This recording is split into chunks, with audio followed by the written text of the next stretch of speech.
I lost the key to this Honda Ruckus Scooter, and it only cost a little bit more on eBay to buy a whole new ignition kit. What that came with was a new ignition to replace that, then a new gas cap, which I have no idea how I'm going to get that out. I'll have to drill it out probably. Then it came with a new helmet lock and some other weird stuff. But what this video I wanted to show is the ignition is on there with tamper resistant screws. You can see they're one-way screws. They're very almost impossible to turn counterclockwise and remove. So I just wanted to show this trick. If you have an impact driver, not a drill, impact driver, these things hammer while they turn, and supposedly these will remove the screws. Let's give it a try.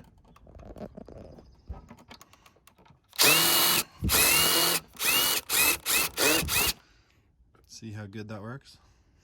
Nothing.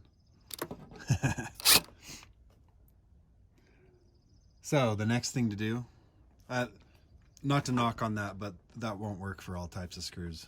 These particular ones, the hole's too big. There's just absolutely nothing to bite onto.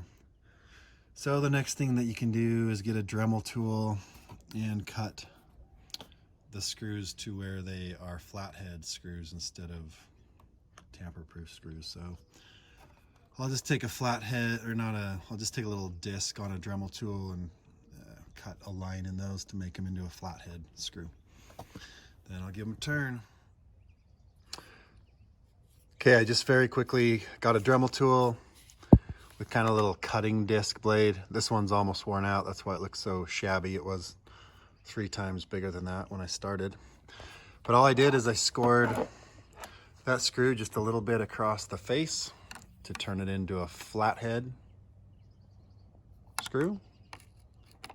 And the thing's not even tight. You can unscrew it with one hand.